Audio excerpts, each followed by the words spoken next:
Assalamualaikum warahmatullahi wabarakatuh. Bismillahirrahmanirrahim. Innal hamdalillah nahmaduhu wa nasta'inuhu wa nastaghfiruh wa natubu ilaihi wa na'udzu billahi min shururi anfusina wa sayyiati a'malina. May yahdihillahu fala mudilla lahu wa may yudlil fala hadiya lahu. أشهد أن لا إله إلا الله وحده لا شريك له وأشهد أن محمدا عبده ورسوله صلى الله عليه وعلى آله وسلم تسليما كثيرا. يا أيها الذين آمنوا اتقوا الله حق تقاته ولا تموتن إلا وأنتم مسلمون.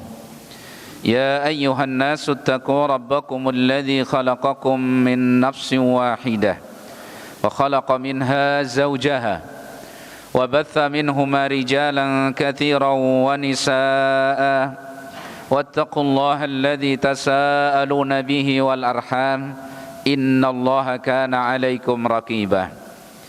يا أيها الذين آمنوا اتقوا الله وقولوا قولا سديدا يصلح لكم أعمالكم ويغفر لكم ذنوبكم ومن يطع الله ورسوله فقد فاز فوزا عظيما.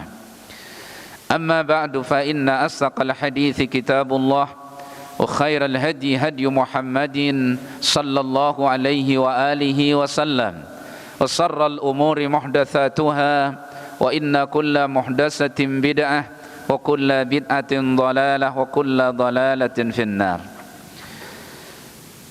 At-talaba wa talibat rahimani wa rahimakumullah. Kita lanjutkan kajian kita kemarin, fadl al-ilmi wal ulama, sampai keutamaan ilmu dan ulama dan keutamaan mengajarkan ilmu dan mempelajarinya.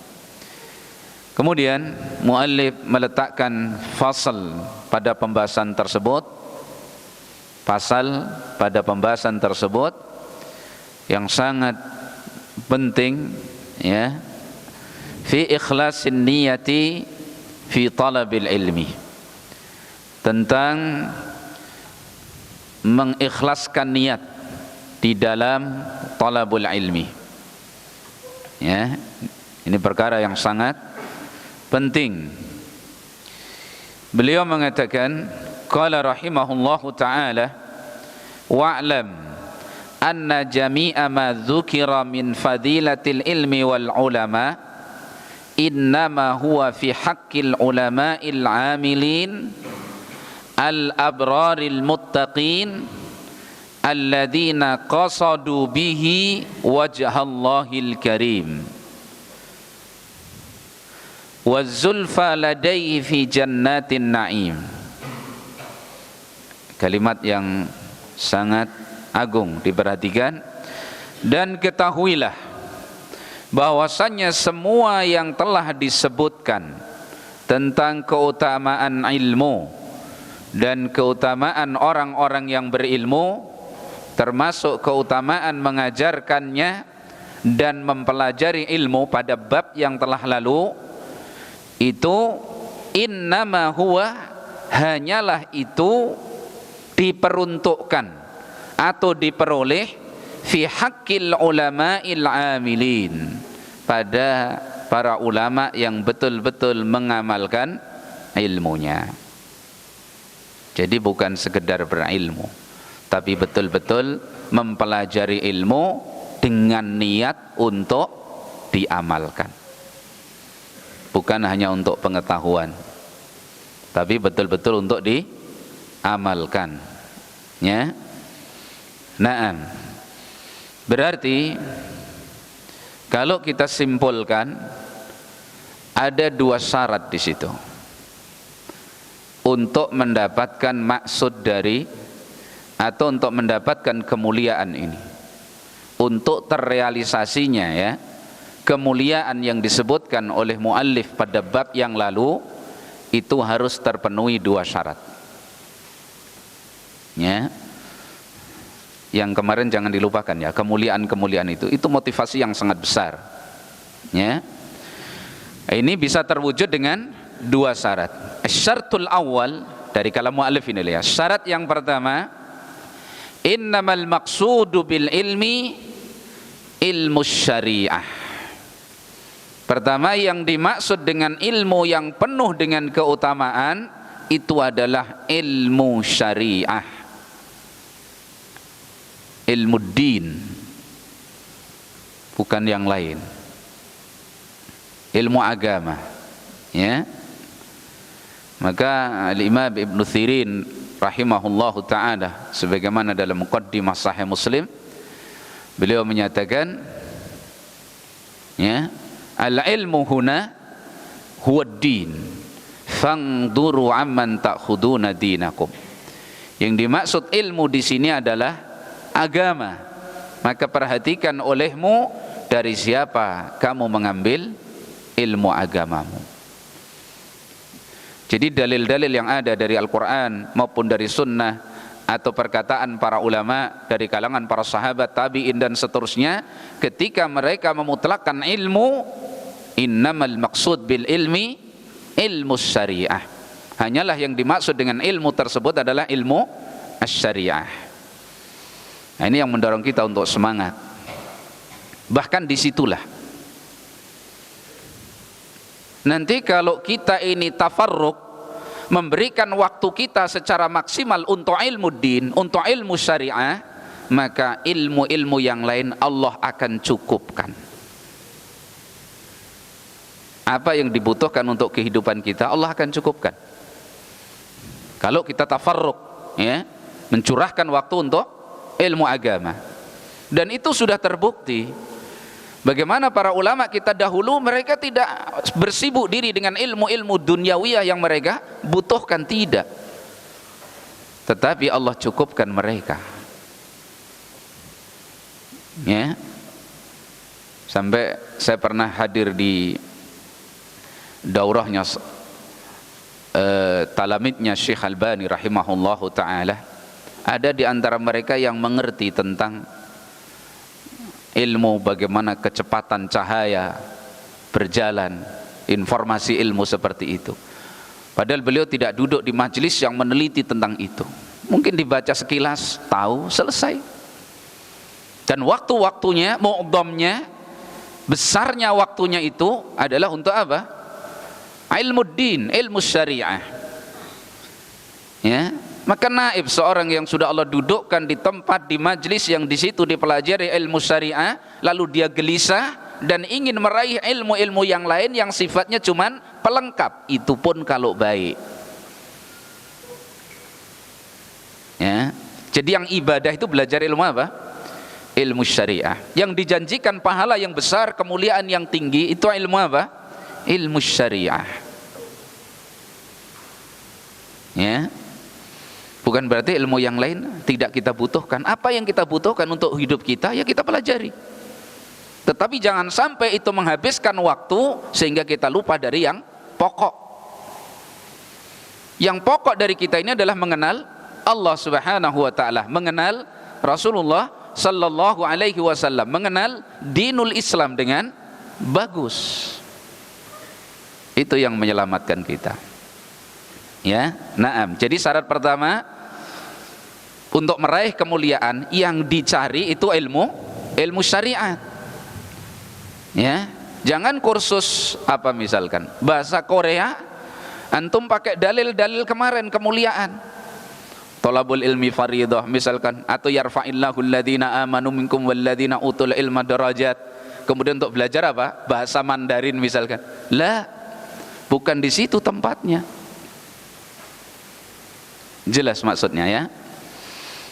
Jadi dalil itu dibawa kepada apa yang dimaksudkan oleh dalil. Jangan biasa membawa dalil ke tempat yang tidak dia berada di situ. Ya. Nah itu syarat yang pertama. Kemudian syarat yang kedua yang terkait dengan pembahasan kita, ya. Syarat yang terkait dengan apa? Maksud dari talibul ilmi, maksud dari ilmu, yaitu an-niyah. Apa maksud dia dalam talabul ilmi? Jadi syaratnya ada berapa? Dua. Yang satu yang dimaksud dengan ilmu adalah ilmu syariah, kemudian Apa maksud dia mencari ilmu?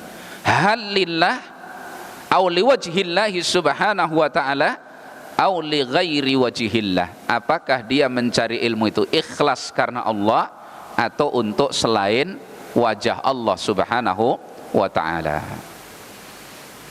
Jelas? Ada berapa syaratnya? 2. Yang pertama, supaya jadi ibadah, ilmunya adalah ilmu syar'i. Yang kedua, niat mencari ilmu adalah karena semata-mata untuk mencari wajah Allah subhanahu wa ta'ala, ya. Nah, kembali ke sini. Jadi 2 hal tadi, diingat-ingat itu ya, dan ditanamkan pada diri kita, ya. Taib. Jadi ketahuilah bahwasanya semua keutamaan yang telah disebutkan dari keutamaan ilmu dan keutamaan ulama itu hanya diperuntukkan untuk para ulama yang betul-betul mengamalkan apa? Ilmunya. Al-abraril muttaqin, para ulama yang al-abrar. Disebut al-abrar baik ketika niatnya lurus, ya, niat mereka lurus. Al-abrar al-muttaqin, jadi ulama-ulama yang baik, yang bertakwa. Jadi kalimat ini al-ulama al-amilin, itu syarat ilmu harus diamalkan,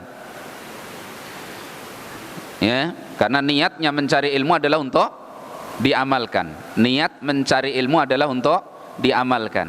Kemudian al-abrar al-muttaqin itu menunjukkan apa? Bagusnya batin mereka, bersihnya hati mereka mencari ilmu untuk meraih keridhaan Allah subhanahu wa ta'ala. Maka beliau tegaskan, alladzina qasadu bihi wajhallahil karim, yang mereka di dalam mencari ilmu itu maksud mereka adalah mencari wajah Allah yang penuh dengan kemuliaan. Ini intinya, al-ikhlas, ya.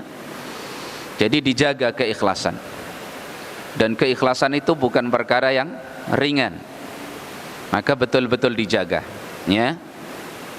Wazulfa ladaihi fi jannatin naim, dan keinginan dia untuk mendapatkan ilmu tadi ada niat yang lebih tinggi supaya bisa dekat di sisi Allah. Zulfa, dekat, ya, di sisi Allah subhanahu wa ta'ala. Di mana? Fi jannatin naim, di surganya yang penuh dengan kenikmatan. Ini tujuan mencari ilmu, ingin masuk surga, ya, ingin masuk ke surga tujuannya. Dan ini betul-betul harus kita agungkan di dalam diri kita. Maka yang terngiang-ngiang di benak talibul ilmi itu adalah surganya Allah subhanahu wa ta'ala. Dia ingin masuk surga di atas rata-rata kaum mukminin. Yarfa'illahu alladhina amanu minkum walladhina utul ilma darajat. Jadi ingin meraih derajat yang tinggi di surganya Allah subhanahu wa ta'ala, ya. La man talabahu bisu'i niyatin, kemuliaan-kemuliaan tersebut tidak akan didapatkan oleh orang yang mencari ilmu dengan niat yang jelek atau enggak punya niat, terpaksa, gitu ya, mencari ilmu terpaksa. Ini menentukan loh, ya, anak-anak, menentukan betul niat itu. Jadi bukan untuk orang yang talabul ilmi, mencari ilmu apa? Bisu'i niyatin, dengan niat yang buruk. Nanti akan disebutkan oleh Nabi SAW apa niat yang buruk itu. Apa ada orang talabul ilmi niatnya buruk? Ada. Sebagaimana orang salat, ada enggak niatnya buruk? Ada. Orang berdakwah niatnya buruk, ada apa tidak ada? Ada. Maka luar biasa gerakan hati ini, harus betul-betul diperhatikan, ya, dijaga betul niatnya. Biasa ngontrol hati gitu loh, ya. Biasa kita kontrol hati kita ini, ya, kita deteksi gerakan-gerakan yang ada di dalam hati. biasa hadir kepada Allah Subhanahu wa taala. Au khubsi tawiyatin, atau buruknya apa yang tersimpan di dalam batinnya. Tawiyah, batin, apa yang tersembunyi di dalam batinnya, ya. Au li agradin dunyawiyah, atau karena punya tujuan-tujuan dunia. Meskipun dohirnya bagus, tapi ini gerakan hati, urusan batin. Tujuan apa? Dunyawiyah, ya. Min jahin, dari ingin mendapatkan apa? Kemuliaan, ingin mulia di tengah-tengah manusia. Ini nampaknya bagus loh ya, nampaknya. Kadang-kadang tertipu kita. Jadi kemuliaan itu biar Allah yang memberi, jangan kita yang mencari. Jangan kita yang mengharapkan dengan ibadah kita kemuliaan itu. Yang dimaksud jah di sini, kemuliaan yang disanjungkan kepadanya oleh manusia. Jadi mulia itu biar Allah yang memberi. Orang itu kalau enggak mulia, orang itu kalau hina dalam pandangan Allah, biar antum sorak untuk memuliakannya, enggak akan bisa. Derajat sebenarnya manusia itu ada di sisi Allah. Orang itu kalau tinggi di sisi Allah Subhanahu wa taala, tinggi dalam penilaian Allah Subhanahu wa taala, biar semua orang berupaya untuk menghinakan dan merendahkannya, tidak akan pernah turun derajatnya. Sebaliknya, orang yang hina di hadapan Allah Subhanahu wa taala, rendah di hadapan Allah, mau disanjung kayak apapun, tidak akan menaikkan derajat dia di sisi Allah. Nah, perhatikan. Talabul ilmi nanti pengen jadi apa? Ustadz kabir. Ustadz kibar apa ustadz kabir? Hati-hati niat-niat seperti itu ya. Saya ingin jadi tokoh di masyarakat nanti misalkan. Saya ingin jadi rujukan. Masya Allah. Ini kadang-kadang dijadikan bagus oleh syaitan di hati kita. Ya. Di awal kita belajar apa tujuan talabul ilmi. Masih ingat kalam al-Imam Ahmad rahimahullahu ta'ala? Apa? Al-ilmu la ya'diluhu syai'un in sahhat niyatuhu. Ilmu tidak ada yang menandinginya sesuatu pun kalau niatnya apa? Bagus. Apa niat bagus? Kita ulang lagi coba. Niatnya adalah apa? Raf'ul jahli an nafsi, untuk menghilangkan ketidaktahuan kita dari diri kita. Tentang apa? Tentang Allah, tentang Islam, tentang Rasulullah sallallahu alaihi wa alihi wasallam. Wa raf'ul jahli an ghairihi, dan mengangkat ketidaktahuan orang lain. Kita ajari orang lain supaya mengenal Allah, supaya mengenal Islam, supaya mengenal Rasulullah sallallahu alaihi wasallam. Ini tujuan talabul ilmi. Disanjung tidak disanjung manusia, enggak. Tapi ini teori loh, saya bilang begini ya. Teori, ini mudah. Yang penting bagaimana kita menata hati. Kalau orang mengatakan saya nggak ingin disanjung manusia, itu mudah lisan, tapi hatinya rindu betul akan sanjungan manusia. Jadi kalau habis muhadharah nggak ada komentar, ya, ditaruh di televisi, ditaruh di media, nggak ada komentar yang menyanjung, sedih dia nggak bisa tidur. Orang ini apa nggak ngerti? Nah kadang-kadang begini ya, masya Allah, sudah sebagus ini kok yang nggak ada komen. Nggak ada subscribe. Masya Allah. Hati-hati ya niat-niat seperti itu. Nah, aumalin, atau untuk mendapatkan harta. Dan jangan meremehkan masalah ini ikhwah ya. Jangan meremehkan masalah mal, harta.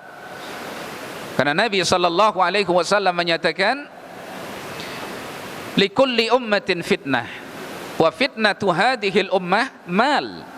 Semua umat itu ada ujiannya, ada fitnahnya, dan ujian terberat umat ini adalah harta. Masya Allah. Ya. Makanya kalau seorang talibul ilmi tujuan dia mencari ilmu sudah ada keinginan dunia, maka dia akan terpeleset di tengah jalan dia di dalam safarnya dalam talabul ilmi. Hati-hati lo ya, jangan diremehkan masalah ini. Banyak orang yang menjual ilmunya demi apa? Harta. Wala haula wala quwata illa billah. Nas'alullaha as-salamah wal afiyah. Ya. Jangan sampai itu jadi tujuan. Masya Allah, istiqamah sangat sulit. Kita melihat orang lain punya, ustadz yang lain punya, kadang kita Masya Allah. Contoh berat ikhwah, seorang da'i, kita misalkan berdakwah keluar di tengah masyarakat, diundang daurah atau mungkin muhadarah atau kajian rutin. Tadinya nggak berpikir seperti itu. Begitu pulang, panitia datang, Ustaz, amplop, nggak kosong itu, agak tebal. Jadi mikir besok lagi kajian rutin ke sana. Masya Allah, hati-hati betul. Kalau nggak dilawan, gerakan-gerakan nafsu ini luar biasa. Bahkan yang lebih berbahaya kalau itu dijadikan apa? Tempat mencari penghidupan. Tempat mencari penghidupan. Maka Masya Allah, fitnah harta luar biasa ya. Keikhlasan begitu sulit. Kadang-kadang apa nggak boleh ini, itu pembahasannya di fikih. Boleh nggak boleh tergantung bagaimana niat dia. Ya, kan seperti itu masalahnya.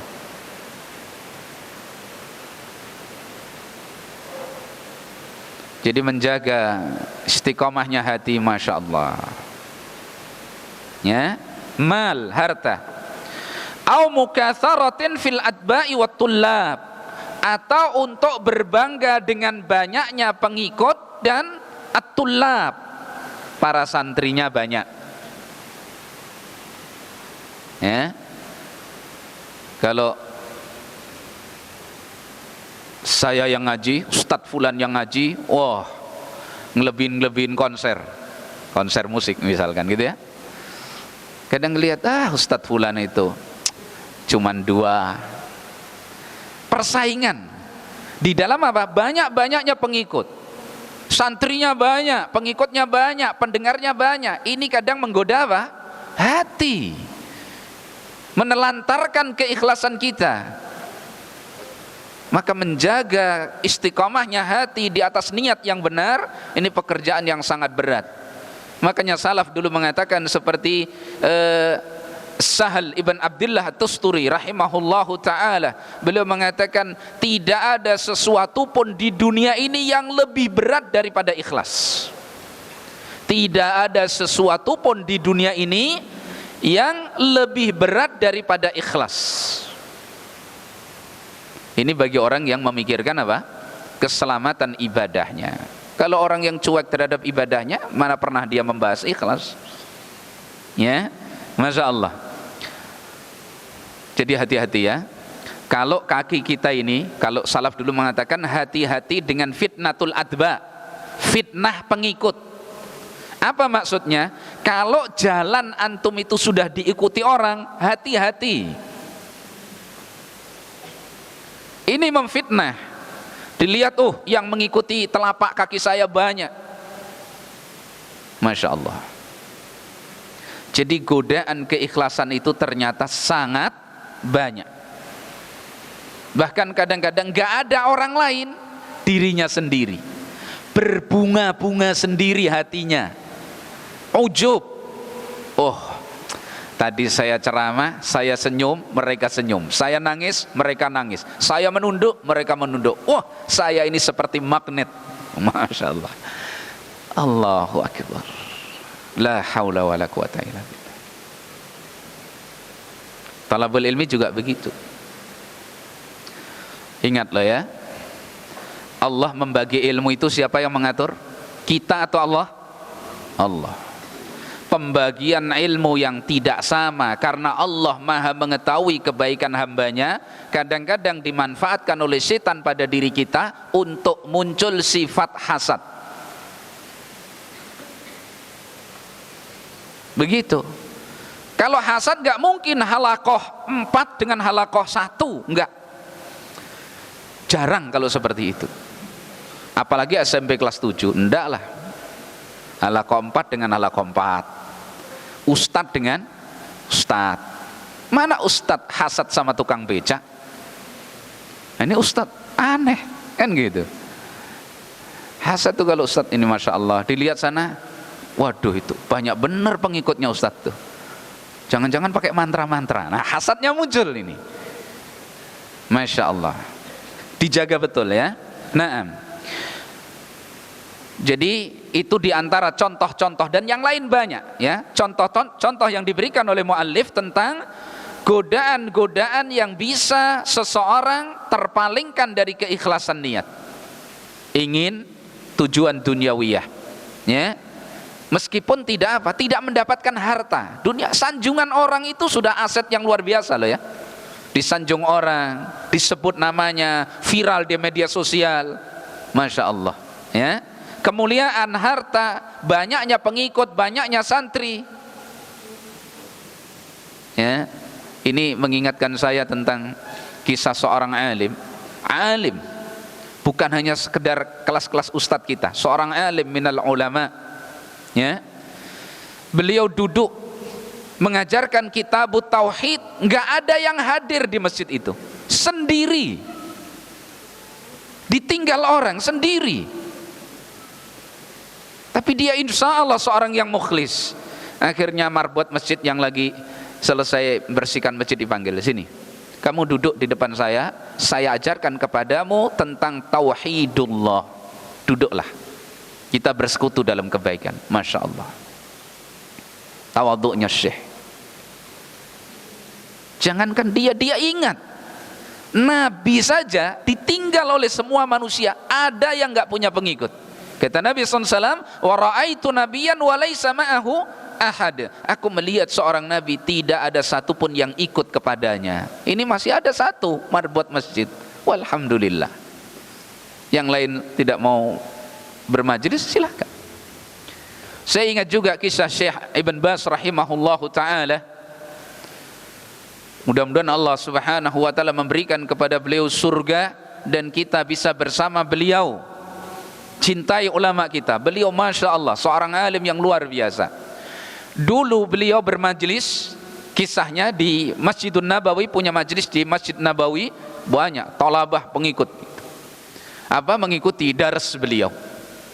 Datanglah Syekh Al-Albani rahimahullahu taala ya, setelah beliau menjadi salah satu tenaga pengajar di Jamiah Islamiyah pada saat itu. Masa terbaik Jamiah Islamiyah itu masa dipimpin oleh Syekh Ibn Baz rahimahullah ta'ala. Syekh Al-Albani datang punya majlis di Masjid Nabawi. Beliau muhaddis, ahli hadis yang masya Allah.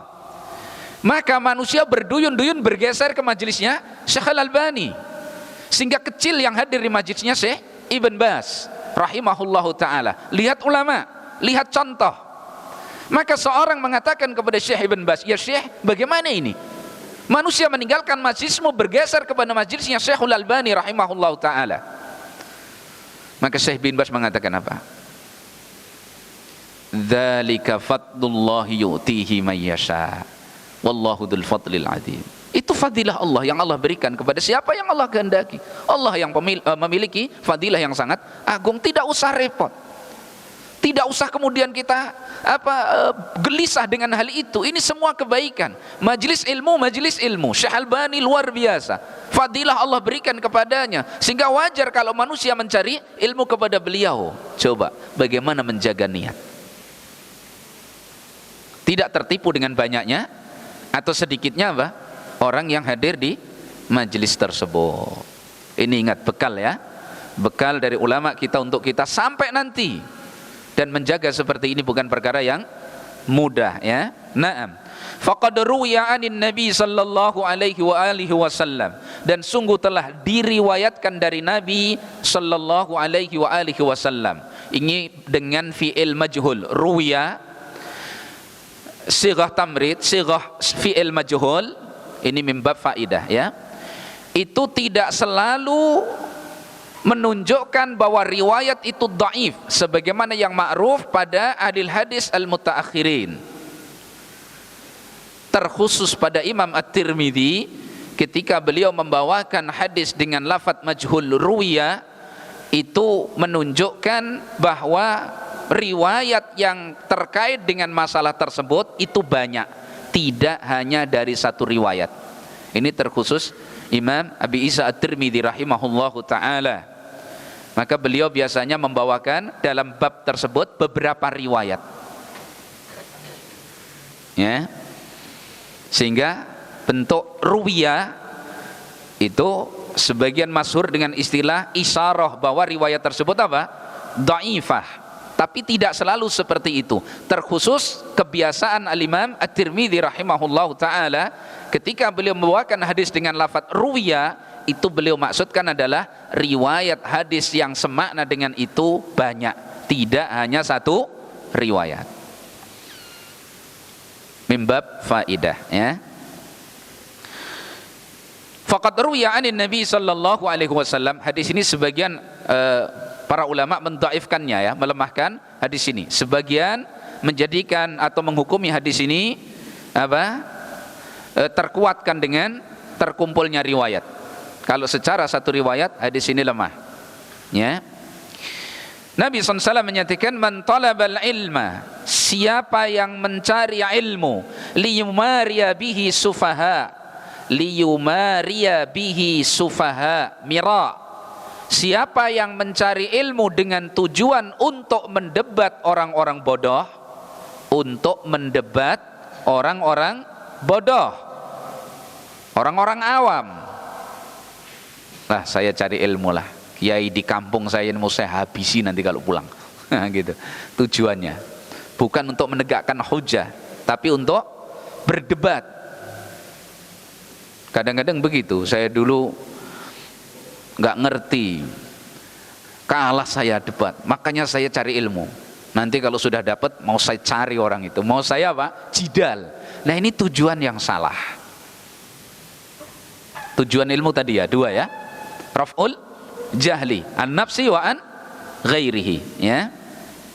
Man talabal ilma liyumariya bihi sufaha au yukathira bihi ulama, atau bersaing dengan ulama dalam banyak-banyakan ilmu atau dalam banyak-banyakan pengikut. Jadi untuk menandingi para ulama, untuk menyaingi para ulama, tujuannya itu ya, untuk menyaingi ustadz misalkan gitu ya. Naam, au yasrifa bihi wujuhan nasi ilaihi, atau untuk mengarahkan pandangan-pandangan manusia kepada dirinya. Paham maksudnya di sini? Jadi supaya manusia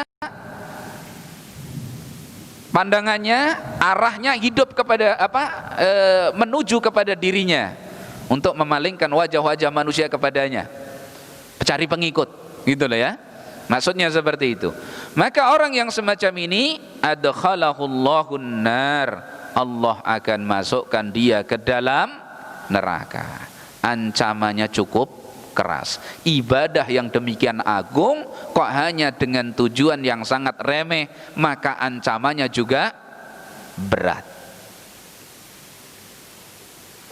Ya. Naam. Jadi ketika dia mencari ilmu, memasukkan kepada dirinya niat-niat yang buruk, maka balasannya juga Allah masukkan dia ke dalam azab yang pedih, neraka. Ketika dia talibul ilmi ini memasukkan perkara-perkara yang remeh ke dalam hatinya sehingga menjadi tujuan dia dalam mencari ilmu, maka balasannya pun Allah masukkan dia ke dalam neraka.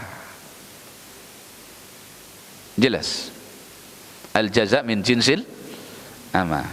Balasan itu sesuai dengan perbuatannya. Perbuatan dia memasukkan apa tadi? hal-hal yang remeh, ya, mira untuk berdebat, mukatsarah untuk banyak-banyakan pengikut, ya, untuk tenar, untuk dikenal orang sehingga semua orang memandang kepadanya, merujuk kepadanya. Perkara-perkara yang remeh dia masukkan dalam hatinya untuk sebuah ibadah yang besar, maka Allah hukum dia dimasukkan oleh Allah ke dalam neraka. Ya, nah, akhrajahu Tirmidzi wa anhu, dan darinya sallallahu alaihi wa alihi wasallam, man ta'allama ilman li ghairillah, siapa yang mencari ilmu untuk selain Allah tidak ikhlas. Artinya begitu, untuk mencari sesuatu selain Allah Subhanahu wa taala, au arada bihi ghaira wajhillah, atau dia inginkan dengannya bukan untuk wajah Allah, selain wajah Allah yang dia cari, maka apa kata Nabi? Falyatabawwa maq'adahu minan nar, silahkan dia siapkan tempat duduknya di neraka. Masya Allah, ya, ikhlas, ya. Rawahu Tirmidzi, hadis ini juga diriwayatkan Imam At-Tirmidzi. Ini mengisyaratkan apa yang kita sampaikan di muka. Beliau mengatakan faqad ruwiya, ya, wa ruwiya, nah, sama, dan diriwayatkan dari Nabi sallallahu alaihi wa alihi wasallam, hadis ini hasan, ya, man ta'allama ilman mimma yubtagha bihi wajhullah, siapa saja yang mempelajari ilmu yang sifat ilmu itu adalah ilmu yang mestinya diharapkan dengan ilmu itu wajah Allah, ya, la yata'allamuhu, tidaklah orang tersebut mempelajari ilmu tadi illa liyusiba bihi aradan minad dunya, kecuali hanya untuk mendapatkan bagian dari dunia. Apa hukumannya? Lam yajid arfal jannati yaumal qiyamah, dia tidak akan mendapatkan aroma harumnya surga nanti di yaumul qiyamah.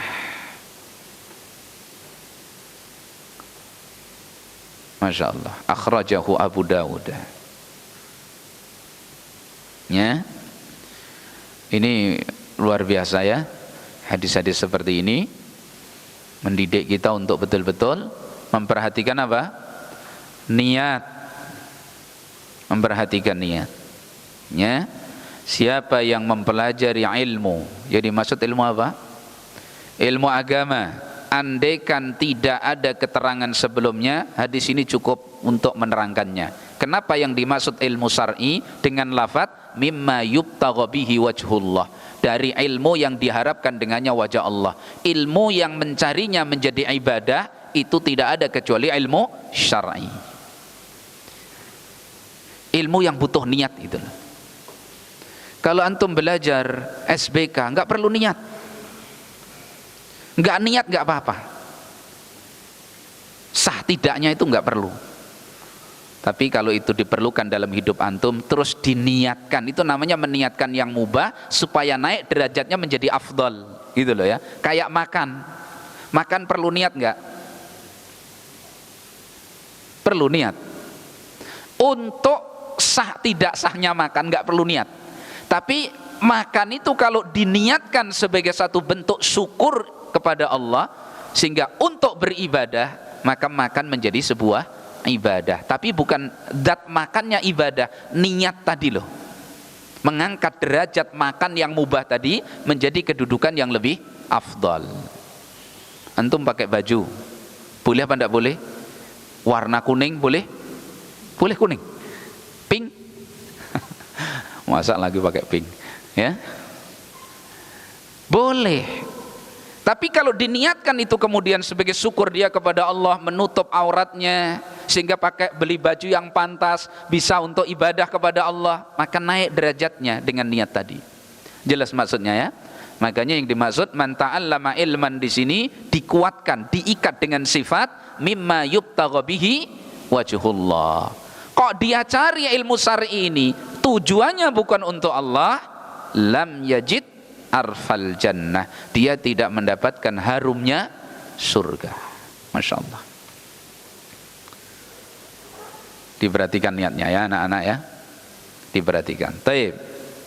Kemudian hadis berikutnya, ini semua menerangkan tentang apa? Tentang seorang yang mencari ilmu syar'i tujuannya untuk selain wajah Allah. Dalil-dalil ini adalah bayanun, ya, keterangan tentang apa? Talabul ilmi syar'i li ghairi wajhillah. Tentang orang yang mencari ilmu syar'i tujuannya bukan untuk wajah Allah. Bahkan perhatian kepada niat harus lebih besar daripada talabul ilmi itu sendiri loh ya. Paham maksudnya? Perhatian kepada niat kita ini harus lebih besar, perhatian kita kepadanya harus lebih besar daripada talabul ilminya itu sendiri. Sesuatu yang tidak untuk Allah itu udah sia-sia. Apa saja. Ya, nah. Wa an Abi Hurairah radhiyallahu anin Nabi sallallahu alaihi wasallam. Ini hadis yang sangat ma'ruf khususnya bagi talabatul ilm. Inna awwal nasi yuqda alaihi yaumal qiyamah, sesungguhnya manusia yang pertama kali akan diputuskan perkaranya di yaumul qiyamah. Sesungguhnya manusia yang pertama kali akan diputuskan perkaranya di yaumul qiyamah. Wa dzakara salasa, kemudian disebutkan 3 golongan manusia. Yang pertama, siapa yang pertama? Orang yang mati syahid di jalan Allah. Ya. Kemudian di sana ada golongan yang lain yang disebutkan oleh Nabi, yaitu orang yang Allah berikan limpahan harta dunia. Kemudian dia habiskan harta itu di jalan sedekah, berinfak di jalan Allah, mati dalam keadaan seperti itu. Ya, itu gak masuk pembahasan kita ya, karena yang dimaksud poin yang ketiga. Ya. Kemudian wafihi, di antara 3 golongan manusia yang ada dalam hadis ini, rajulun wa rajulun, seseorang ta'allamal ilma wa 'allamahu, mempelajari ilmu dan mengajarkan ilmu. Seorang yang talabul ilmi, setelah dapat ilmu dia mengajarkan apa? Ilmu. Nah, ini kita perhatikan ya.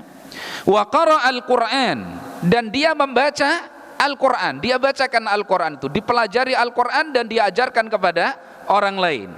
Fa utiya bihi, sampai mati seperti itu ya, meninggal dalam keadaan seperti itu, didatangkan dia di yaumul qiyamah. Fa utiya bihi fa'arrafahu, maka Allah subhanahu wa ta'ala mengenalkan kepadanya apa? Ni'amahu, nikmat-nikmatnya. Bukankah Allah sudah cukupi kehidupan dunianya ya? Dan ini amal yang dijanjikan, nikmat yang sangat besar ya. Fa'arafaha, maka dia mengenali nikmat-nikmat itu, dia akui nikmat-nikmat itu ya. Qala, lalu dia ditanya, fama amilta fiha, apa yang kau sudah lakukan pada nikmat-nikmat tadi? Sudah diberi nikmat oleh Allah dalam kehidupan dunia ini, apa yang engkau perlakukan dengan nikmat-nikmat tersebut? Ya, qala, dia menjawab. Perhatikan, hadis ini harus betul-betul menjadi barometer bagi kita, ukuran. Orang ini mengaku ikhlas loh ya, tapi yang tahu gerakan selembut apapun di hati kita siapa? Allah. Maka dia mengaku, ta'allamtu fika al-ilma, ya Allah, aku belajar fika. Ini klaim dia keikhlasannya ya. Aku belajar karenamu ya Allah ilmu ini. Wa 'allamtuhu, dan aku ajarkan ilmu ini juga karenamu ya Allah. Dia mengaku apa? Ikhlas. Dia menyatakan ikhlas fika, ini di hadapan Allah loh ya. Masya Allah, ini beratnya ikhlas ya. Wa qara'tu fika al-Quran, dan aku membaca Al-Quran juga karenamu. di jalanmu, ikhlas. Ya. Qala, maka Allah memberikan jawaban apa? Kadzabta, kamu dusta. Jangan sampai ini terjadi pada kita. Kalau yang mendustakan manusia ringan, remeh. Rasulullah menyampaikan ilmu didustakan oleh manusia. Para rasul didustakan oleh manusia. Kadzabta, kamu dusta. Tapi kalau yang menyatakan seperti itu Allah, maka bencana. Karena Allah tahu hati kita. Maka minta penilaian kepada Allah. Jangan rindu kepada penilaian manusia. Ya, dijaga betul ini ya. Nah, lalu Allah terangkan dengan ilmu Allah yang sempurna, Allah terangkan apa yang menjadi isi hati orang ini. Ya, walakin ta'allamta liyuqal alimun. Tapi sebenarnya kamu belajar ilmu itu untuk dikatakan oleh manusia kamu seorang alim. Wa qara'ta, dan kamu membaca Al-Qur'an liyuqal, untuk dikatakan qari'un, kamu seorang yang pandai baca Quran. Syekh Shalih Al-Fauzan hafizahullah taala, beliau pernah ditanya, ya Syekh, bagaimana tentang seseorang yang merekam bacaan Al-Qur'annya sendiri lalu diupload di media sosial? Kata beliau, itu orang yang riya. Untuk apa? Meskipun riya itu urusan hati, tapi ini kan alamah, tanda. Untuk apa coba? Antum rekam bacaan itu ya, murotal yang bagus begitu misalkan, merasa bagus misalkan gitu ya, bagus. Nah, kasih judul surat baca qiraah Al-Fatihah oleh Syekh siapa? Hudzaifah kan gitu ya. Diupload di medsos. Lihat apa komentarnya misalkan gitu ya. Kalau di medsos itu sudah dicukupi oleh ulama, ada seorang alim yang sudah di situ mau kita cari bagaimana pelajaran tentang qiraah Al-Fatihah yang benar, tajwidnya seperti apa, sudah dicukupi ahlinya. Terus kenapa kita ikut-ikutan? Apa tujuannya? Oh, saya ikhlas. Alhamdulillah kalau ikhlas, silakan. Karena gerakan hati itu Allah yang tahu. Cuman hati-hati. Ya. Syekh Shalih Fauzan ditanya seperti itu. Itu riya. Apa tujuan dia? Kadang begitu. Orang haji, orang umrah kan gitu. Selfie depan Ka'bah. Kata Syekh Abdul Razak, saya melihat ada orang Indonesia, setelah saya selesai kajian subuh di Masjid Nabawi, kan beliau punya majelis subuh itu. Saya lihat orang Indonesia mengambil mushaf besar. Kemudian dia duduk, bawa itulah apa, penyangga Quran itu, ambil itu, taruh di situ. Kemudian dia begini, temannya suruh memfoto.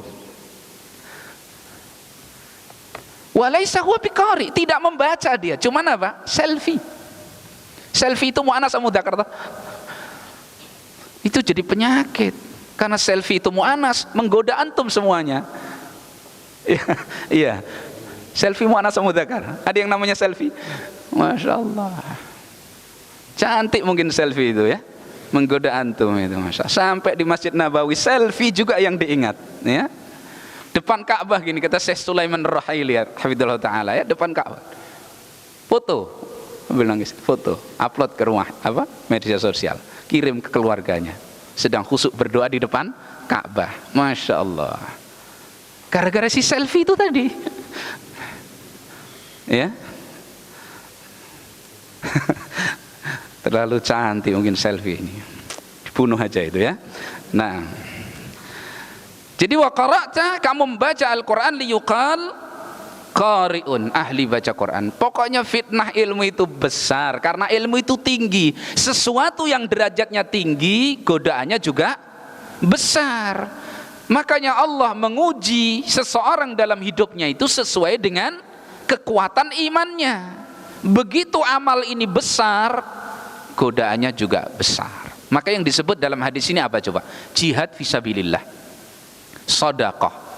Berat enggak sedekah itu? Berat enggak? Berat. Wa tuhibbunal mala hubban jamma. Kamu cintai harta itu sudah habis-habisan. Duit sampai dicium. Soekarno-Hatta. Seneng betul. Kok bisa infak? Ini pekerjaan yang berat. Makanya Nabi SAW mengatakan apa? Was-sadaqatu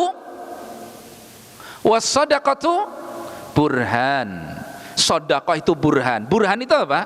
Hujjah. Bukti apa? Bukti keimanan dia. Orang kalau tidak beriman dengan apa yang di sisi Allah, wallahi dia tidak akan bisa melepaskan hartanya.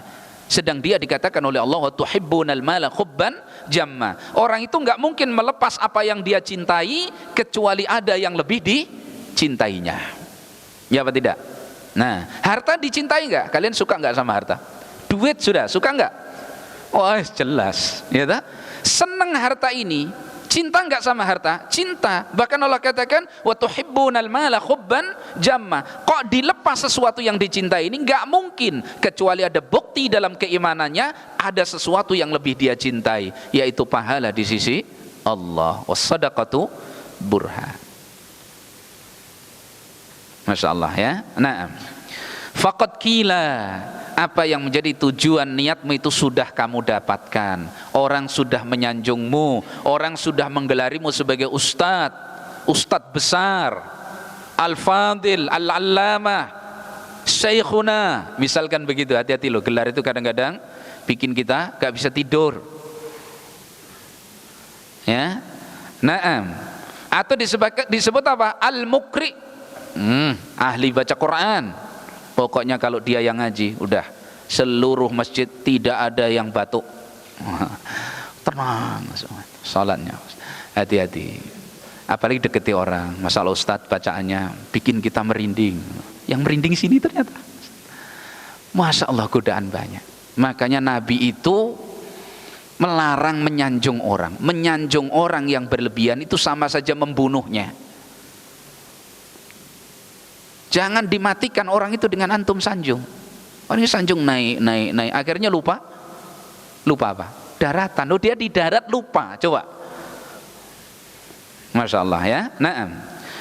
Jadi itu semua sudah didapatkan. Ketika sudah didapatkan apa? Thumma umira bihi fasukhiba ala wajhihi hatta ulqiya finnar. Kemudian Allah perintahkan dengan orang yang seperti tadi. Coba, nasib talibul ilmi, nasib seorang alim ahli baca Quran, ditelungkupkan di atas wajahnya, diseret sehingga dia dilemparkan ke dalam neraka.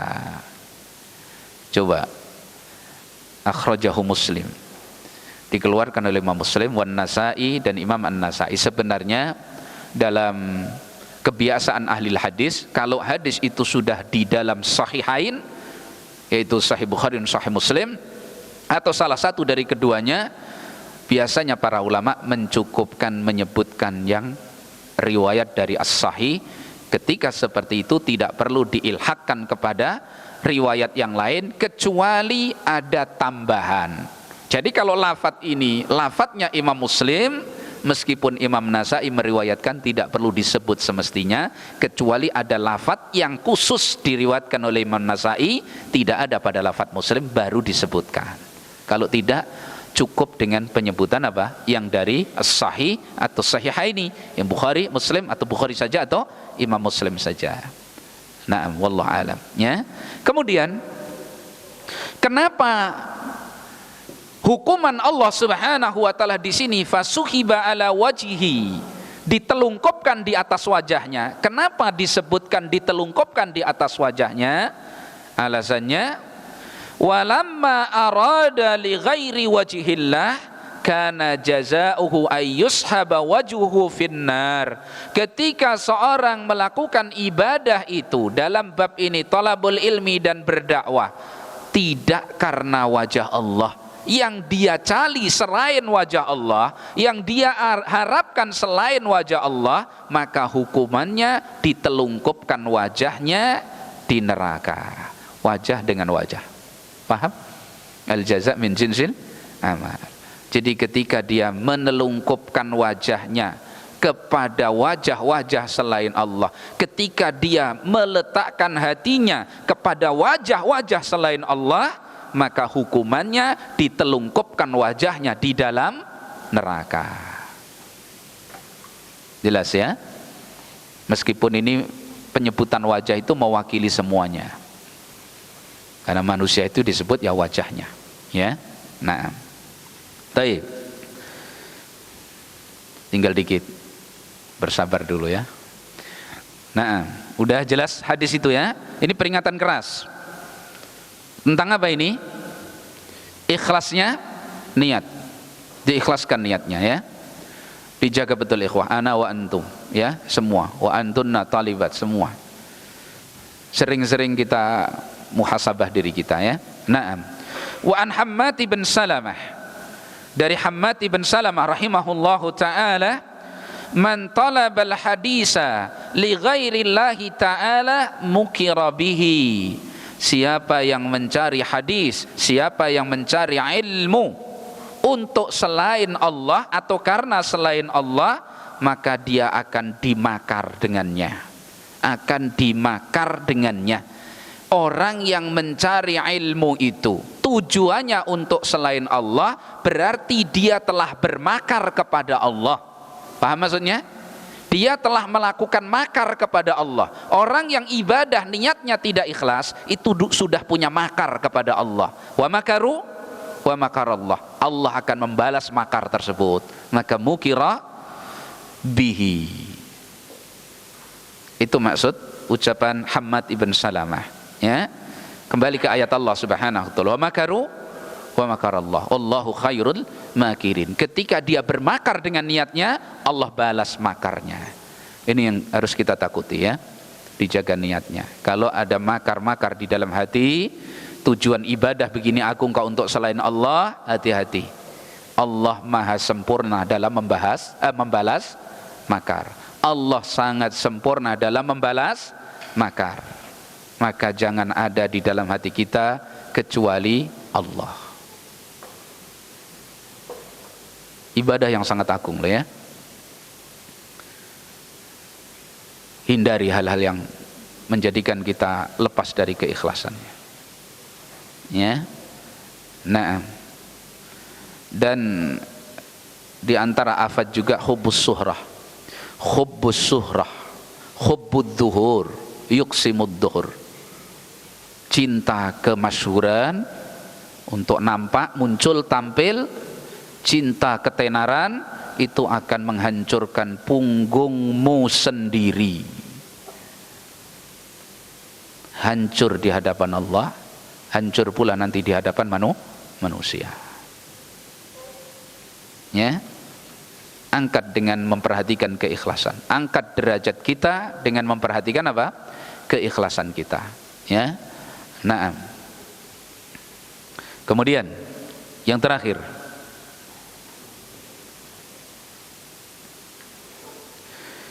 an Bishrin, dari Bishr, dan ini termasuk keluasan para ulama ya, di dalam bolehnya meriwayatkan dari ahlul kitab seperti ini ya, di antara riwayat ini ya, boleh artinya riwayat ini. Auhallahu ila Daud, Allah mewahyukan kepada nabinya Daud alaihi salam. Perhatikan isinya ya. Allah mewahyukan kepada nabinya Daud, katakan, la taj'al baini wa bainaka aliman maftunan fayasuddaka bisukrihi an mahabbati ulaika qutta'ut tariq ala ibadi. Jangan engkau jadikan antara aku dengan dirimu wahai Daud seorang alim yang terfitnah, yang akan menghalangimu dengan kemabukan dia itu, dengan mabuknya dia itu dari cintaku. Menghalangi kamu dari cintaku. Siapa yang menghalanginya? Alim maftun. Ya, ulaika qutta'ut tariq ala ibadi. Merekalah perampok-perampok atas hambaku. Merekalah penyamun-penyamun yang sebenarnya atas hamba-hambaku. Ya, ini fitnah. Paling kerasnya manusia fitnahnya itu adalah alim maftun, orang yang berilmu yang terfitnah. Ya, ini paling kerasnya fitnah. Ya. Asaddun nas fitnatan 'alal ibad alimun maftunun. Orang yang berilmu yang terfitnah. Nabi SAW mengatakan, akhwafu ma akhafu alaikum alimun munafikun alimul lisan. Yang aku khawatirkan ada di tengah-tengah kalian itu munafik tapi lisannya berilmu. Jadi kalau kita difitnah ahli dunia, fitnahnya itu sudah dahsyat tapi masih ringan. Fitnah terbesar itu adalah fitnah orang yang berilmu. Orang yang berilmu tapi dia terfitnah sehingga memfitnah manusia. Siapa yang berperan menyesatkan sekian banyak manusia? Bukan orang-orang yang tidak berilmu. Karena kalau orang awam tidak berilmu, nggak didengar ucapannya, nggak diambil fatwanya, nggak ada orang yang mendekat ke majelisnya. Ini alim, misalkan berilmu, tapi dia maftun, terfitnah, didengar ucapannya oleh manusia, diambil fatwanya, dijadikan rujukan hukumnya, sedang dia apa? Sesat, dalun mudil, sesat dan menyesatkan orang lain. Masya Allah, ya. Ini yang menghalangi manusia dari kecintaan Allah Subhanahu wa taala. Yang dimaksud bisukrihi, gila di sini, mabuknya di sini, itu bukan zawalul akli hukman, bukan. Zawalul akli hukman, bukan zawalul akli hakikatan. Jadi bukan hilang akal bener, mabuk bener seperti orang minum khamr begitu, bukan.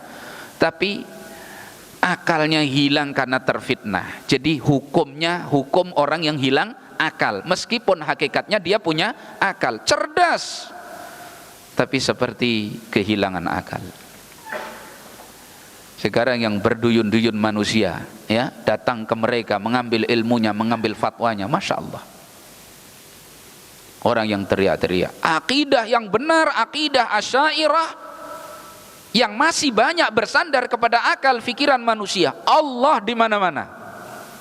Bahkan sambil gini, akidah yang benar itu yang menyatakan Allah di mana-mana. Tangannya kemana? Siapa yang gerakkan tangan ini? Fitrahnya. Allah di mana-mana. Ini enggak bantu yang kiri ini, enggak mau dia bersekutu dalam kejelekan. Jadi tangannya, fitrahnya mengakui Allah di atas, mulutnya yang terfitnah itu loh ya, mengatakan Allah di mana-mana. Ini tokoh-tokoh yang sekarang dijadikan apa? Rujukan. Fitnah menghalangi manusia dari Allah Subhanahu wa taala. Akidah boleh berbeda? Tidak boleh. An aqimuddin wala tatafarraqu fihi, tegakkan agama, jangan kalian berpecah belah di dalamnya. Wala tatafarraqu fihi ay fi usul, fi usuliddin, dalam pokok-pokok akidah enggak boleh berpecah belah, berbeda. Semua kaum muslimin wajib menyatakan Allah di atas, dan dalilnya sangat banyak. Kalau tidak bisa baca Quran, enggak bisa baca hadis, tanya fitrahnya, tanya ke dalam sini, Allah di mana? Dan ketika bicara tentang Allah, jangan diukur dengan gambaran akal yang pendek yang isinya cuman makhluk. Jadi akhirnya apa?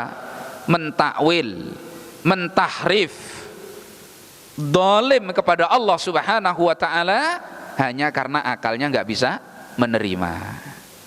Siapa yang menyuruh merujuk kepada akal dia itu? Nanti kalau Allah di atas berarti Allah butuh tempat. Siapa yang bilang begitu?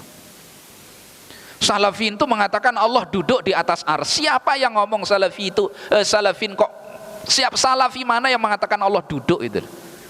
Salafin itu orang yang hati-hati, tidak menetapkan sifat untuk Allah kecuali ada dalilnya. Siapa yang bilang seperti itu?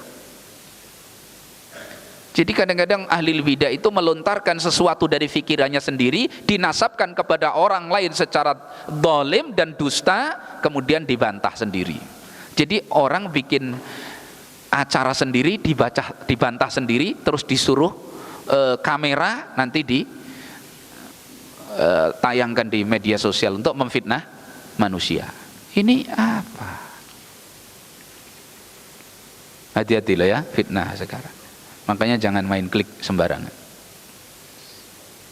Ya. Nah, itu digambarkan apa? Qutta'ut thariq, perampok, penyamun jalanan, begal. Jadi kalau begal yang di jalanan rampas motor, bacok antum itu sadis enggak? Sadis, lebih sadis. Alim yang maftun itu begal sebenarnya itu. Tapi enggak ada yang ditangkap polisi. Makanya kan enggak imbang. Antum pernah dengar berita orang nyuri kambing dihakimi massa sampai babak belur, bahkan ada yang dibakar hidup-hidup. Ada berita begitu ya? Kambing yang dicuri. Nyuri kambing boleh enggak? Anaknya loh, boleh enggak? Enggak boleh. Itu tetap maksiat mencuri. Tapi ketika orang mendolimi hak Allah, berbuat syirik, ada yang diamuk masa? Enggak ada. Tokoh kesyirikan ini masa dikasih mimbar, suruh khutbah. Jadi kalau hak manusia yang remeh dituntut sampai main hakim sendiri. Tapi kalau hak Allah yang dirusak, diem. 2000 bahasa. Kalau 1000 bahasa kan kurang banyak. 2000 bahasa. Ini namanya syaitan ahras. Setan kan ada dua ya. Syaitanun natiq was syaitan ahras. Syaitan yang pintar ngomong, ini bahaya. Apalagi syaitan yang diem. Loh, orang bisu itu kadang-kadang lebih berbahaya daripada yang ngomong. Kalau seorang diem, orang alim diem, apalagi dia maftun terfitnah, maka orang-orang akan menganggap perbuatan itu benar, boleh. Kenapa? Si alim diem, nggak mengingkari. Nah, ini coba ya, sampai ditakbirkan seperti ini, bahwasanya mereka lah sebenarnya apa? Perampok-perampok itu, begal yang sebenarnya ini. Jadi kalau ada aksi pembersihan begal, ini bersihkan orang seperti ini, yang ilmu-ilmunya terfitnah itu, diukur dengan manhajus salaf. Ya, akidah kadang yang dirusak akidah. Allah di mana-mana. Allah nggak boleh punya sifat tangan, Allah nggak boleh punya sifat wajah, Allah nggak boleh punya sifat mata. Semua dipretelin. Kenapa? Menurut akal nggak mungkin. Sekarang orang faham dengan orang tidak faham, mana yang harus yang terpuji yang mana? Yang faham. Rasulullah faham, para sahabat faham, tabiin faham, tabiut tabiin faham, imam yang 4 faham. Orang ini nggak faham, lah kok ngalah-ngalahkan salafnya. Katanya Syafi'i ya seperti ini, dari mana dia ngerti? Oh, ayat ini harus ditakwil. Siapa yang mengharuskan? Siapa yang nyuruh antum mentakwil itu siapa? Nah, ini Quran kok. Allah mensifati dirinya punya tangan. Allah mensifati dirinya Ar-Rahmanu ala arsistawa. Lah kok harus ditakwil? Siapa yang nyuruh? Terus menukil kalam para salaf, ya, menukil kalam para salaf. Yang paling tahu tentang Allah adalah Allah. Benar apa enggak benar? Benar. Lah kalau yang paling tahu tentang Allah adalah Allah, ketika Allah mengatakan dirinya bersemayam di atas arsy, artinya Allah tinggi di atas seluruh makhluknya. Ya, yang paling tahu tentang Allah ya Allah, ya sudah. Kok kita yang repot? Nabi mengatakan Allah turun, ya Allah turun. Yang paling tahu tentang Allah setelah Allah siapa? Rasulullah SAW. Ini contoh penyamun tadi loh, begal itu tadi loh, maksud saya. Gemes saya itu, ya toh? Fitnahnya luar biasa orang ini. Tapi insya Allah sebentar lagi Allah hancurkan dia kalau nggak bertaubat. Mudah-mudahan Allah beri petunjuk. Kalau tidak, mudah-mudahan Allah hancurkan mereka. Karena berani berbicara tentang Allah tanpa dasar ilmu itu dosa yang paling besar, apalagi terkhusus Allah Subhanahu wa taala. Ini pemahaman berbahaya. Dan Abul Hasan Al-Asy'ari berlepas diri dari semua itu, enggak seperti itu. Beliau sudah bertaubat. Kembali kepada akidah yang ada di atasnya Imam Ahmad ibn Hanbal. Ya. Orang bernasab itu senangnya kepada yang tua. Kan gitu ya. Nah, mereka mengatakan siapa ahli sunnah itu akidahnya Asy'ariyah, fikihnya imam yang 4, fikihnya Syafi'i. Ketika ditanyakan kenapa enggak akidahnya Syafi'i sekalian, oh, Imam Syafi'i enggak punya kitab khusus tentang akidah. Ini saja sudah identik apa? Berbeda. Katanya Imam Syafi'i akidahnya sama dengan Abul Hasan Al-Asy'ari. Dari mana kok sama itu? Buktikan. Jangan hanya ngomong. Kalau toh sama, kenapa enggak bernasab kepada yang lebih tua? Sedang Allah Subhanahu wa taala saja mengatakan millata abikum man Ibrahim. Padahal Rasul yang paling afdal siapa? Rasulullah SAW. Tapi nasab ke bapak itu lebih afdal daripada nasab ke anak. Makanya milah ini dinasabkan oleh Allah kepada Ibrahim, bukan kepada Rasulullah SAW. Karena Ibrahim bapak, Rasulullah anak. Nasab ke bapak, bukan ke anak.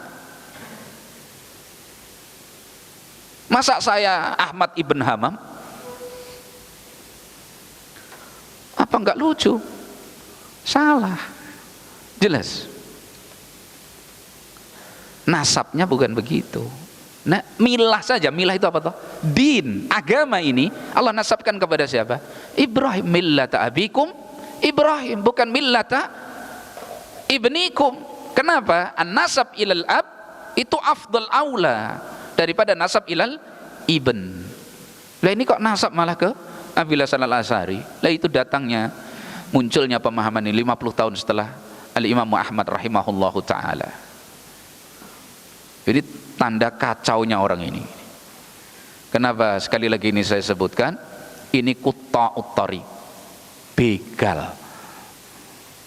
Di sini loh Ibnu Jama'ah yang membawakan apa? Riwayat ini. Allah berpesan apa? Jangan kau jadikan antara aku dan antaramu wahai Daud seorang alim yang maftun, terfitnah, yang dia akan menghalangimu dengan mabuknya dia itu dari kecintaanku. Bagaimana orang bisa mencintai Allah kalau mengatakan Allah di mana-mana? Saya nggak bisa bayangkan alangkah kacaunya ibadah atau sholatnya seseorang atau ibadah seorang yang meyakini Allah di mana-mana.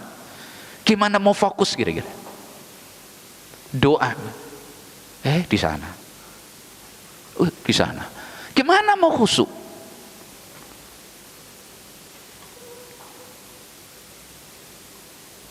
Makanya orang ahli kalam, orang yang pakai akal filsafat semacam itu, nggak bisa nangis, nggak bisa khusyuk, karena setiap ayat yang tidak bisa difahami maka harus ditahrif, ditakwil.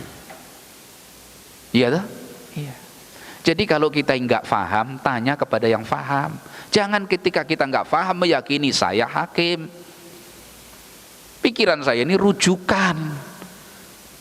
Terus memaksa orang lain. Yang nggak seperti itu digelari dengan gelar-gelar yang buruk. Tapi itu sudah kebiasaan orang-orang jahat. Rasulullah ketika mereka nggak bisa bantah, ya digelari ini pendusta, dukun, orang gila, tukang sihir, macam-macam.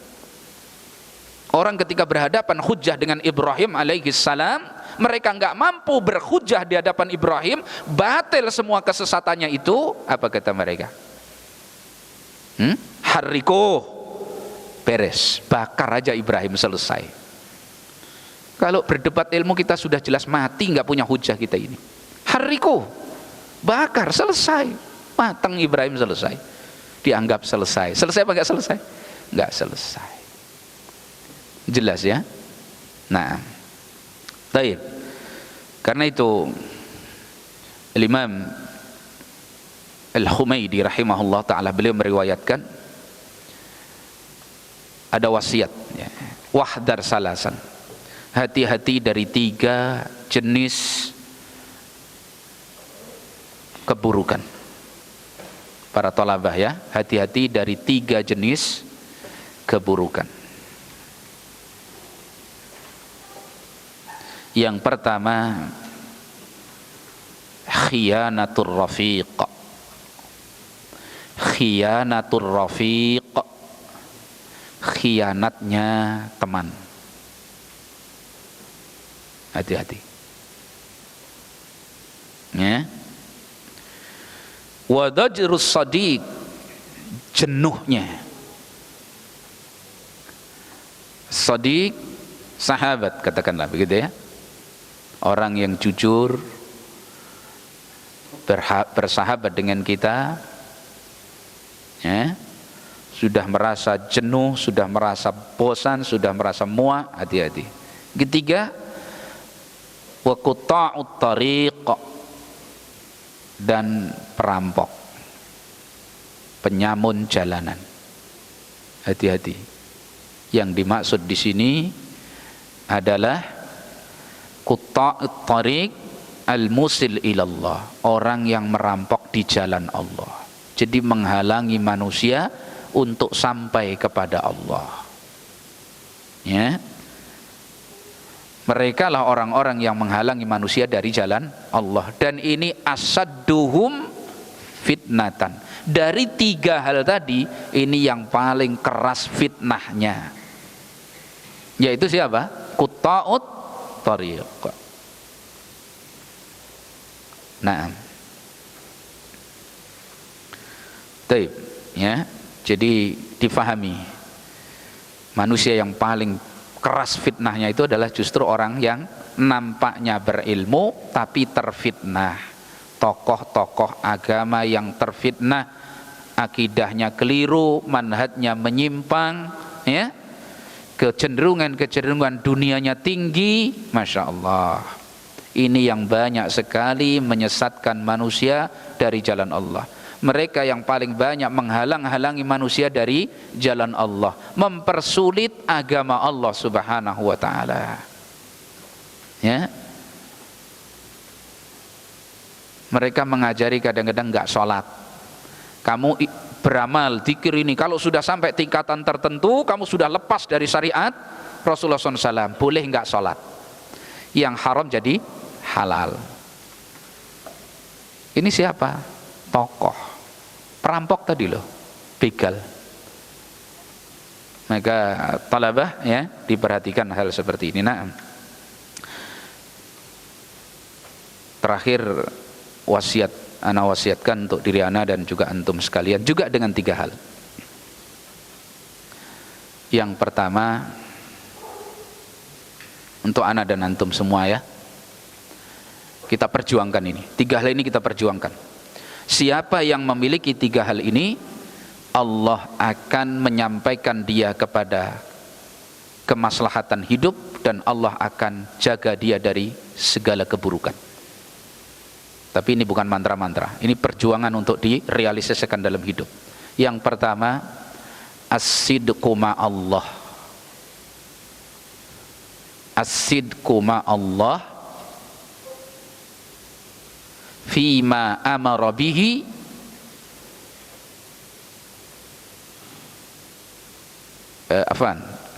as-sidqu ma'allah fi hubbi ma amara bihi wa karahiyati ma naha anhu. Ini ana nukil dari Syekh Abdul Razak Ibn Abdul Muhsin Al-Badr hafidhahumullah, wasiat ini, ya. As-sidqu ma'allah fi hubbi ma amara Allahu bihi wa karahiyati ma naha anhu.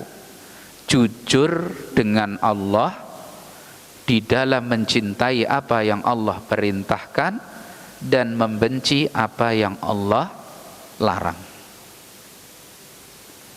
Jujur. Dan kita belum, ini harus diperjuangkan. Jadi zina misalkan, kita betul-betul benci, jijik, pokoknya benci betul. Jujur di sini, bukan di sini hati kita. Ya,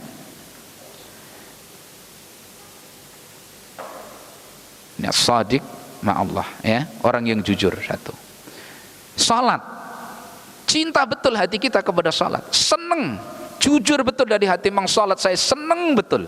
Thalabul ilmi saya seneng betul. Kenapa? Itu Allah perintahkan. Jujur, nggak bisa dipaksakan. Kamu seneng, bukan seperti anak-anak yang lagi diwawancara. Ya, seneng doh, seneng, seneng. Di sini ngempet tidak senengnya. Nah, ini dididik, ya toh. Berat ngomongnya masalahnya, ya. Seneng karena ingin belajar ilmu agama, seneng. Ya, seneng. Kayaknya kok ada apanya begitu, ya. Jujur.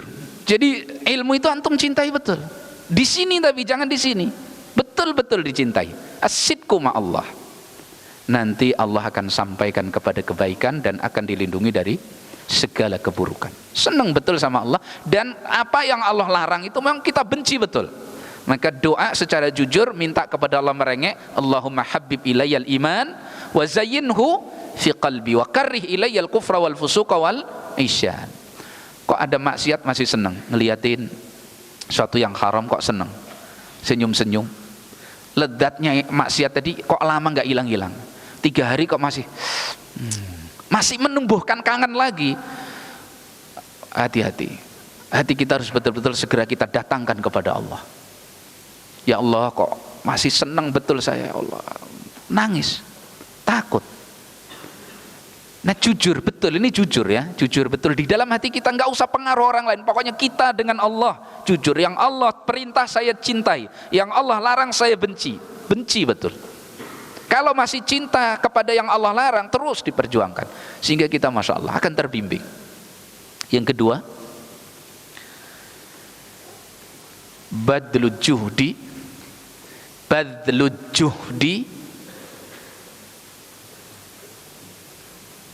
li ahdis sababi. Ayo tulis, badlul juhdi li ahdis sababi fi khusuli ma amara Allahu bihi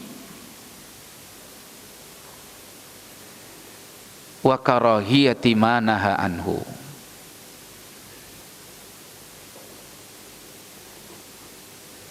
Mencurahkan segenap kemampuan lahir batin untuk mengambil sebab memperoleh apa yang Allah perintahkan dan membenci apa yang Allah larang.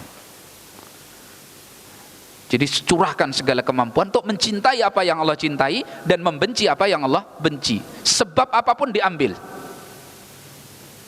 Ini tempat kalau saya datang ke situ ada maksiat kepada Allah, enggak. Di sini keinginan kuat, enggak. Tahan, mengambil sebab. Nah begitu.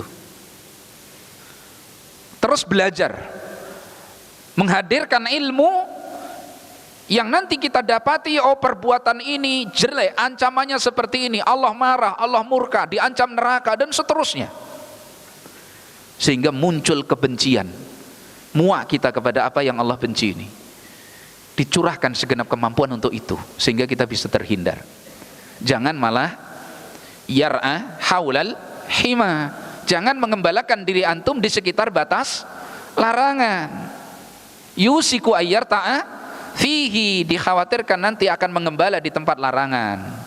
Jangan berputar-putar di tempat yang dilarang oleh Allah Subhanahu wa taala. Jauhi telinga kita ini, jauhi dari masukkan benda kecil, apa namanya, headset, terus musik, bawanya kitab gini. Lah kitab kok gini bacanya? Ternyata disumbat telinganya itu musik. Perjuangkan keras ini telinga ini supaya benci kepada hal itu, dibenci. Begitu. Oh ini Allah nggak suka. Ini membuat penyakit dalam hati. Hati jadi keras, hati jadi lalai, dibenci. Badlut juhdi li ahdil asbab. Curahkan segenap kemampuan untuk mencari sebab. Sebab saya ini bisa mencintai apa yang Allah cintai seperti apa. Sebab saya itu bisa membenci apa yang Allah larang itu seperti apa. Nah, baru yang ketiga, al-isti'anatu billahi wa mujahadatun nafsi. Selalu minta tolong kepada Allah dan berjihad melawan nafsu untuk tercapainya poin yang kedua tadi.